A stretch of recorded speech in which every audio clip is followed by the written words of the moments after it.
یہ وطن تمہارا ہے، تم ہو پاسباں اس کے، یہ چمن تمہارا ہے، تم ہو نغمہ اس کے۔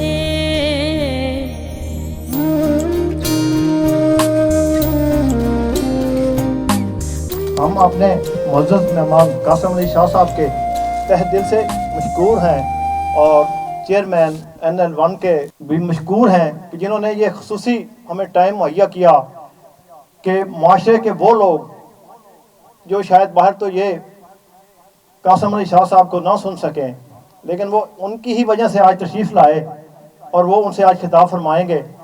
مجھے اس بات کا فخر اور یقین بھی ہے کہ آپ لوگ غور سے نہ صرف سنیں گے بلکہ ان کی اصلاحی باتوں کو اپنے اوپر ضرور آزمائیں گے اور معاشرے کا ایک بہترین فرد ثابت ہوں گے، تاکہ ان کے یہاں آنے کا جو مقصد ہے وہ حل ہو سکے۔ تو میں دعوت دیتا ہوں جناب قاسم شاہ صاحب کو کہ وہ تشریف لائیں اور خطاب فرمائیں۔ میں تہہ دل سے مشکور ہوں سپرنٹینڈنٹ صاحب کا، گن صاحب کا بڑا مشکور ہوں، اور تمام انتظامیہ کا بڑا مشکور ہوں کہ یہ ممکن ہو سکا کہ میں آپ سے بات کر رہا ہوں۔ اور ایک خواہش تھی، ان کی بھی خواہش تھی، میری بھی خواہش تھی کہ جہاں ہم پولیس کو سیشن دیتے ہیں، جوڈیشری کو میں پڑھانے جاتا رہتا ہوں، ججوں کو پڑھانے جاتا رہتا ہوں، فوج کے مختلف سرکلز میں مجھے بلایا جاتا ہے، یونیورسٹی کالجز میں بلایا جاتا ہے، تو ایک دل کی بات آپ کے ساتھ بھی کی جائے، کوئی آپ کے ساتھ بھی میری شیئرنگ ہو کہ میرا کو تھوڑا سا سمجھ بوجھ اللہ نے جو دی ہے، اگر آپ کے کام آئے تو مجھے خوشی ہوگی۔ حضور والا، آج تک دنیا کی تاریخ میں انسان کا آگے بڑھنا، انسان کا ترقی کرنا، انسان کا جو وقت گزرنا ہے وہ انسان کے فیصلوں کی وجہ سے ہے۔ آپ کبھی غور کیجئے، جو ہم فیصلہ کرتے ہیں اس فیصلے کا کوئی نتیجہ ہوتا ہے، اور انسان اپنے فیصلوں اور اپنے سے جڑے ہوئے لوگوں کے فیصلوں کو بھگت رہا ہوتا ہے، اچھے یا برے طریقے سے۔ یعنی فیصلہ بعض اوقات کسی کا ہوتا ہے اور بھگتنا ہمیں پڑ جاتا ہے، اور اسی طرح ہمارا فیصلہ ہوتا ہے اور ہمیں بھی بھگتنا پڑتا ہے، ہم سے جڑے لوگوں کو بھی بھگتنا پڑتا ہے۔ میں اپنی اس شعوری زندگی میں یہ تحقیق کرتا رہا، یہ ڈھونڈتا رہا، یہ پوچھتا رہا بڑے بڑے دانشوروں سے، کتابوں سے اور علمی شخصیات سے کہ فیصلہ کس بنیاد پہ کرنا چاہیے۔ کہ کبھی زندگی میں فیصلہ کرنا پڑ گیا، کوئی فیصلہ ہے تو اس کی بنیاد کیا ہونی چاہیے، کس بنیاد پہ کوئی فیصلہ کیا جائے۔ یعنی آپ نے ڈھونڈنا ہے، جیسے میں نے اگر یہ پانی پینے کا فیصلہ کرنا ہے تو اس کی بنیاد میری پیاس ہے۔ اگر مجھے پیاس لگی ہے تو وہ پیاس فیصلہ کروائے گی میں نے پانی پینا ہے۔ اگر میں نے نہیں پینا تو اس کا مطلب یہ ہے کہ یہ نہ پینا بھی میرا ایک فیصلہ ہے، اور یہ فیصلہ اس وجہ سے ہے کہ مجھے پیاس نہیں تھی، میں نے نہیں پیا۔ چھوٹے سے چھوٹا فیصلہ یا بڑے سے بڑا فیصلہ، اس کی بنیاد اندر کیا ہو، انسان اندر کیا ڈھونڈے کہ میں نے فیصلہ کرنا ہے تو کس بنیاد پہ کروں۔ کیا وہ نفس کی بنیاد پہ ہونا چاہیے، عقل کی بنیاد پہ، دل کی بنیاد پہ، جذبات کی بنیاد پہ، وقتی کسی جذبے کی بنیاد پہ، کوئی گمراہی کی بنیاد پہ، کسی کے ورگلانے کی بنیاد پہ، آخر وہ بنیاد کیا بنیاد ہونی چاہیے۔ تو میں نے ایک کتاب پڑھ لی جس کتاب میں ایک جملہ لکھا تھا۔ پہلے تو وہ جملہ آپ کی نظر کرنا چاہوں گا۔ یہ جملہ مجھے اتنا اچھا لگا کہ میں نے کن صاحب اس جملے کو اپنی اسٹڈی ٹیبل پہ پیسٹ کر دیا۔ کتاب کا نام میں اس لیے بھی کوٹ کر دیتا ہوں کہ جو پڑھے لکھے میرے دوست بیٹھے ہیں وہ اس کتاب کو ضرور کبھی پڑھیں۔ یہ ڈینیل گولڈمین کی کتاب تھی، اس کو فیمس کتاب مانا جاتا ہے ایموشنل انٹیلیجنس کے نام سے، and it's called the Bible of emotional intelligence. پڑھے لکھے طبقے میں معروف کتاب ہے۔ جملہ میں اردو میں سناؤں گا، پنجابی میں بلکہ سناؤں گا۔ وہ کہتا ہے انسانی تاریخ میں انسان کو جب پچھتانا پڑا ہے اس کو جذباتی فیصلے پہ پچھتانا پڑا ہے، عقل کے فیصلے پہ کبھی پچھتانا نہیں پڑا۔ وہ کہتا ہے جی انسان کو جب پچھتانا پڑا، جذباتی فیصلہ انسان کے پچھتاوے کا سبب بنتا ہے۔ اور ڈینیل گولڈمین کہتا ہے کہ یہ جملہ جو میں نے لکھا ہے کتاب میں، مینوں 10,000 سال دی تاریخ پڑھنی پی گئی، اور پڑھن تو بعد پتہ لگا کہ انسان نو جدوں بھی رونا پیا ہے، پچھتانا پیا ہے، کرلانا پیا ہے، تو او دی وجہ ہے کہ انہیں فیصلہ جذبات دی بنیاد تے کیتا ہے۔ مینوں جملہ بڑا اچھا لگیا تو میں اس کو پیسٹ کر کے اپنے ٹیبل تے لکھ کے لا لیا۔ جدوں میں نہج البلاغہ پڑھی تو میں حیران ہویا کہ 1951 والی کتاب دی کی اوقات ہوئے گی۔ مولا علی فرماندے نے کہ کبھی غصے اور جذبات کی حالت میں فیصلہ نہ کرو، فیصلہ کرنا ہے تو عقل کی بنیاد پہ کرو، کیونکہ غصے، جذبات، خوشی کی حالت میں کیا ہوا فیصلہ بعد کے وقت میں پچھتاوا بن جاتا ہے۔ حضور والا وہ میرا وہ جملہ جس کو میں نے ٹیبل پہ لگایا ہوا تھا، اس سے اوپر میں نے حضرت علی کی کوٹیشن لکھ کے لگا دی کہ فیصلہ ہمیشہ عقل کی بنیاد پہ کرنا ہے، کبھی فیصلہ جو ان سے ہے وہ جذبات میں آ کے نہیں کرنا۔ یہ دونوں باتیں میرے سامنے رہیں، لیکن میں نے جب انہیں پریکٹس کیا، آزمانا شروع کیا، تو کئی جگہ پہ پتہ لگا کہ میری عقل کا فیصلہ بھی میرے گلے پڑ جاتا ہے۔ انسان پوری چالاکی کے ساتھ ایک کام کرتا ہے، کوئی نہیں سوچتا کہ میں اگر کوئی غلطی کروں گا تو میں نے جیل ہی جانا ہے۔ انسان تو بچنے کی پلاننگ بھی پوری کر لیتا ہے، انسان تو پوری عقل لگا دیتا ہے، لیکن ایک قدرت کا نظام ہے اور وہ انسان کو کسی نہ کسی شکنجے میں پھنسا دیتا ہے نظام۔ پھر پتہ لگا کہ یہ عقل بھی کافی نہیں ہے، یعنی فیصلہ جذبات کی بنیاد پہ نہیں کرنا چاہیے، عقل کی بنیاد پہ کرنا چاہیے۔ لیکن عقل کی بنیاد پہ کیا ہوا فیصلہ بھی کئی دفعہ پچھتاوے کا سبب بن جاتا ہے۔ کئی غلطیاں ایسی ہو جاتی ہیں، بندہ کہتا ہے جی یہ عقل کے حساب سے تو ٹھیک بات تھی، عقل تو یہی مان رہی تھی، لیکن یہ عقل میں جو بات نہیں آ سکی وہ گلے پڑ گئی۔ تو میں نے ڈھونڈنا شروع کیا قرآن میں، حدیث میں، پھر دنیا کی تاریخ میں کہ فیصلے کی بنیاد کیا ہونی چاہیے۔ حضور والا میں اس نتیجے پہ پہنچا کہ فیصلے کی بنیاد جذبات نہیں ہے، فیصلے کی بنیاد عقل بھی نہیں ہے، فیصلے کی بنیاد ایمان ہے۔ اگر آپ ایمان کی بنیاد پہ فیصلہ کریں گے نا، کبھی غلطی نہیں کریں گے۔ اب عقل کی بنیاد کیا ہے ذرا سنیے گا۔ عقل کی بنیاد یہ ہے کہ اگر میرا کھانا میرے سامنے پڑا ہے، مجھے بھوک بھی لگی ہے، تو عقل کہتی ہے کیونکہ میرا کھانا ہے اور میں بھوکا ہوں، مجھے کھا لینا چاہیے۔ ایمان یہ کہتا ہے کہ اگر تم بھوکے ہو لیکن کوئی بھوکا آ گیا اور تم نے اللہ پہ توکل کر کے اس کو شامل کر لیا یا کھلا دیا ہے تو اللہ پالنے والا ہے۔ عقل نہیں مانتی۔ اللہ کہتا ہے میں پالنے والا ہوں، میں رازق ہوں۔ میرا پہلا سوال ہی تم سے یہ ہونا ہے کہ قبر میں پہلا سوال یہ ہے بتا رازق کون تھا؟ تو یہ جواب کہ میرا رازق میرا اللہ تھا، یہ جواب حافظے نے نہیں دینا، یہ پوری زندگی کی پریکٹس، ایک ایک عمل نے، اس وقت انگلی نے، ایک ایک پور نے، ایک ایک سیل نے بولنا ہے کہ میرا رازق میرا اللہ تھا۔ سو پتہ لگا کہ فیصلوں کی بنیاد جذبات نہیں ہے، فیصلوں کی بنیاد عقل نہیں ہے، فیصلوں کی بنیاد کیا ہے؟ ایمان ہے۔ جب ایمان ہے تو پھر ہم ایک تاریخ کی کتاب کو لیتے ہیں جس کو الہامی کتاب کہا جاتا ہے اور اس کو بائبل کے نام سے جانا جاتا ہے۔ مجھے بائبل کا ایک واقعہ بڑا اچھا لگتا ہے، میں زندگی میں جب کبھی پھنس جاتا ہوں، تھک جاتا ہوں، اس واقعے کو پڑھ لیتا ہوں، میں دوبارہ سے زندگی شروع کرنے کے قابل ہو جاتا ہوں۔ بائبل میں واقعہ کوٹڈ ہے کہ ایک بادشاہ کے دو بیٹے تھے، ایک بیٹا بڑا مؤدب تھا اور دوسرا بیٹا جون سا تھا وہ گستاخ تھا، شرارتی تھا۔ مؤدب ہر وقت ہاتھ باندھ کے کھڑا رہتا تھا، گستاخ شرارتیں کرتا رہتا تھا، تقاضے کرتا رہتا تھا، فرمائشیں کرتا رہتا تھا، باپ کو تڑیاں لگاتا رہتا تھا۔ ایک دن شرارتی نے باپ کو کہہ دیا کہ میرے حصے کا جو مال ہے، جائیداد ہے، مجھے دے دی جائے۔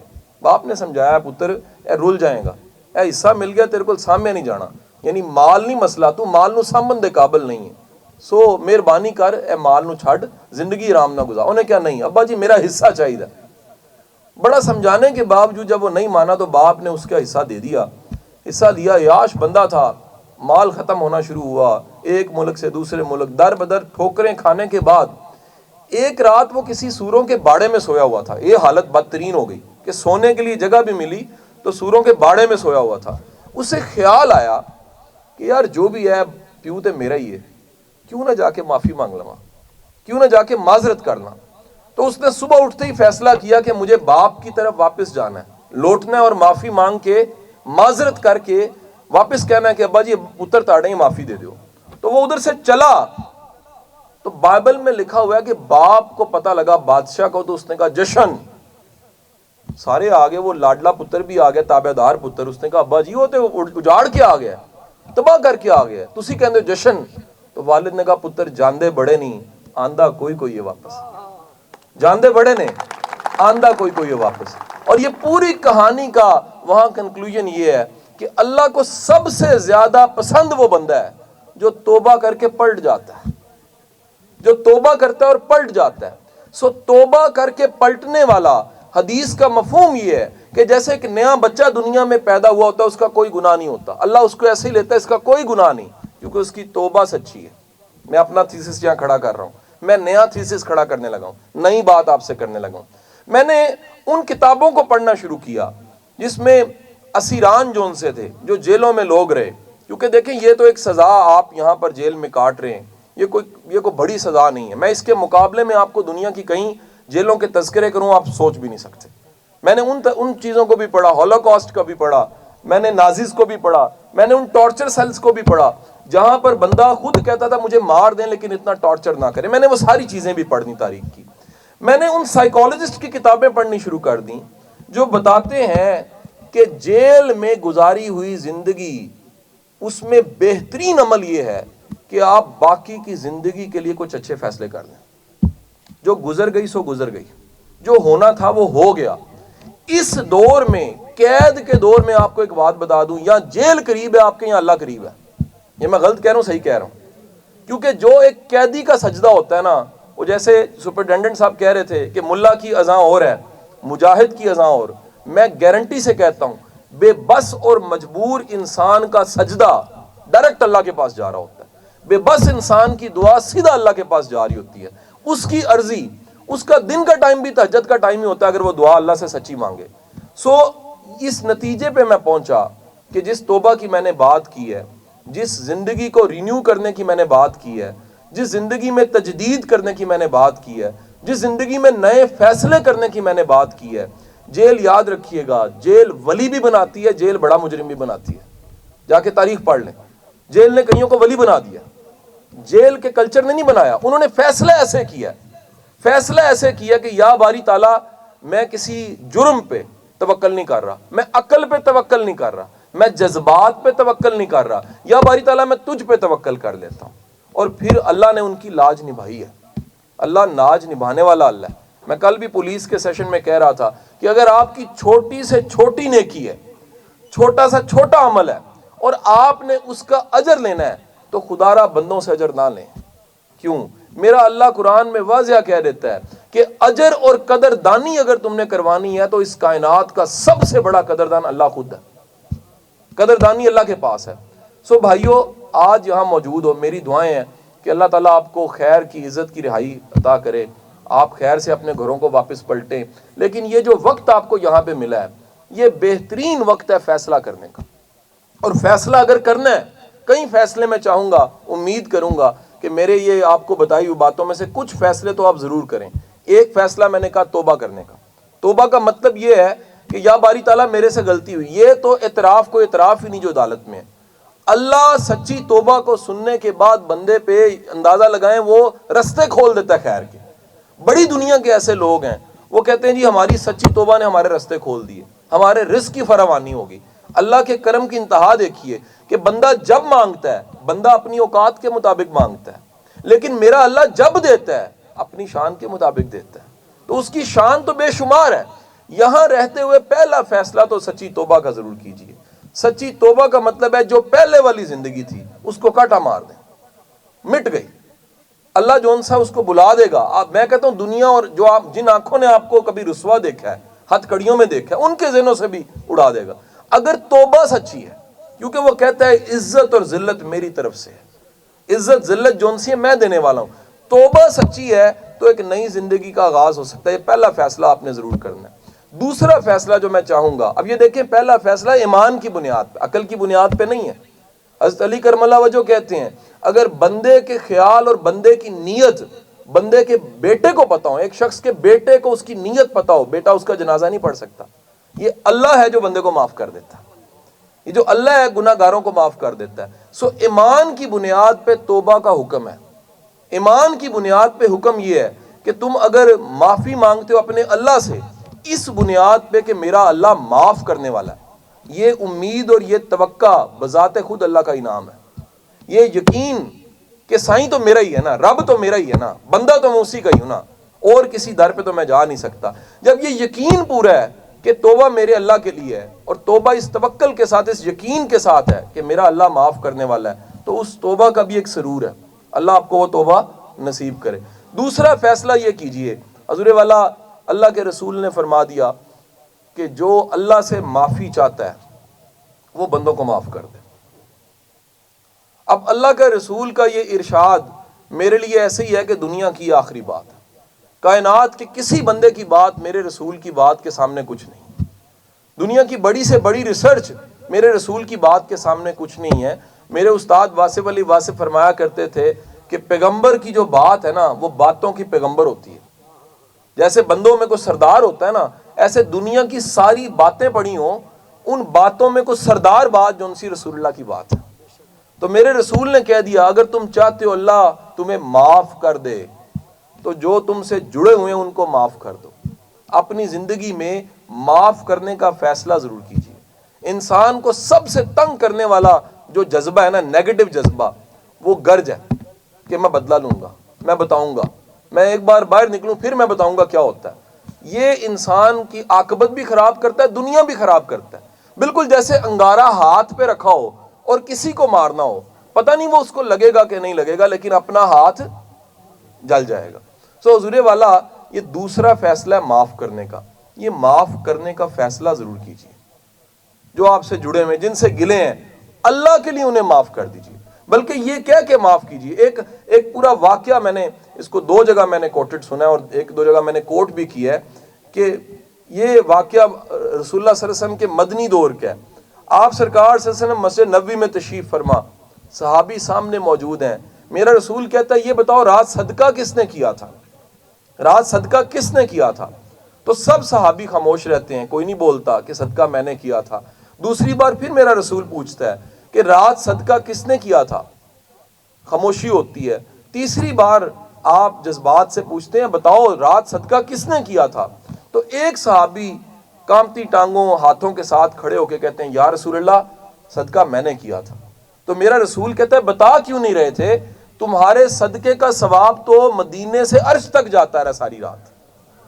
اب اندازہ لگائیے جب یہ بات ہوئی ہوگی تو سب صحابی متوجہ ہو گئے. وہ صدقہ کیا تھا؟ پوچھا گیا. اللہ کے رسول نے پوچھا صدقہ کیا کیا تھا؟ آخر وہ کون سا صدقہ تھا جو تم نے کیا اور تمہارا ثواب جو ان سے وہ مدینے سے عرش تک ساری رات فرشتے لے کے جاتے رہے؟ اس صحابی نے کہا یا رسول اللہ رات سونے لگا، نیند نہیں آ رہی تھی، خیال آیا کہ اللہ کی راہ میں کچھ دے دوں. تو گھر میں ڈھونڈا، دینے کے لیے تھا ہی کچھ نہیں. لیٹ گیا، دوبارہ خیال آیا کہ اللہ کی راہ میں کچھ دے دوں. دوبارہ ڈھونڈا، ٹین پیپے پتیلے برتن کہیں کچھ نہیں تھا. تیسری بار جب یہ خیال آیا تو میں نے وضو کیا، سر سجدے میں رکھا اور اللہ کو کہا یا باری تعالیٰ جن سے مجھے گلہ ہے میں نے انہیں معاف کیا، تو بھی انہیں معاف کر دے. یعنی سچی معافی دے دینا، اپنے دل سے نکال دینا کہ میں نے کل کو بدلہ لینا ہے. یہ اللہ کو ادا اتنی پسند ہے کہ رسول کی گواہی موجود ہے، مدینے سے عرش تک اس کا ثواب جاتا رہتا ہے. تو حضور والا یہ جو جیل کا دور ہے، اس دور میں اپنے اندر تبدیلی ضرور کیجیے، اپنی سوچ میں تبدیلی ضرور کیجیے. اگر موقع ملا ہوا، میرا جہاں تک میرے علم میں ہے، ہماری پنجاب کی جتنی جیلیں ہیں ان جیلوں میں چھوٹے چھوٹے سکولز بھی ہیں، کچھ دستکاری بھی چیزیں سکھا دی جاتی، کچھ ہنر بھی سکھا دیے جاتے ہیں. میرے کو قریبی دوست ہیں جنہوں نے جیل کاٹی ہوئی ہے. دوست تو کہہ لیجیے انہوں نے کوئی لیکچر سنے، دوستی بن گئی. انہوں نے کہا جی شاہ صاحب میں نے جیل کے اندر قرآن پاک کا ترجمہ ختم کیا. کہتے نہیں میں پیچھے مڑ کے دیکھتا ہوں، میں جیل کا بھی شکریہ ادا کرتا ہوں کہ میری اتنی عمر ہو گئی تھی لیکن میں نے قرآن پاک ترجمے سے نہیں پڑھا تھا، لیکن جیل میں نے قرآن پاک ترجمے سے پڑھا تو پتہ لگا اللہ میرا کہتا کیا ہے، اللہ کا میسج کیا ہے. حضور والا یہاں موقع ملا ہے تو یہ 3 فیصلے میں نے آپ سے گوش گزار کیے ہیں. ایک فیصلہ میں نے آپ کو کہا توبہ کا، رینیو کرنے کا. دوسرا فیصلہ میں نے کہا جی معاف کرنے کا. تیسرا اس جیل کے وقت میں کچھ سیکھیں ضرور. اور میری گزارش آپ سے یہ ہے کہ اس دور میں، یہ 6 ماہ کا دور ہے، یہ سال کا ہے، 2 سال کا ہے، 4 سال کا ہے، جتنی بھی آپ کی جیل ہے، خدا را یہ ضرور سوچئے کہ آپ نے بدل کے نکلنا ہے. آپ نے اپنے اندر تبدیلی ضرور کرنی ہے. آپ کی سوچ میں کوئی تبدیلی ضرور آنی چاہیے، آپ کے خیال میں، آپ کے نظریے میں، آپ کے عمل میں، آپ کے اخلاق میں، آپ کے طریقہ کار میں. حضور والا کئی لوگ حج کر کے نہیں بدلتے اور کئی لوگ جیل سے ولی ہو جاتے ہیں. یہ فیصلہ آپ نے کرنا ہے. کئی لوگ حج کرنے جاتے نہیں بدلتے، کئی لوگ جیل سے ہو کے آئیں تو ان کی پوری زندگی بدل جاتی ہے. فیصلہ آپ کے ہاتھ میں ہے کہ میں نے یہ فیصلہ کر کے اللہ کا قرب حاصل کرنا ہے یا پھر میں نے باقی کی زندگی بھی ویسے ہی گزارنی ہے. اب ایک حدیث بیان کر کے یہاں ختم کر دوں گا. مومن ایک سوراخ سے 2 بار نہیں ڈسا جاتا.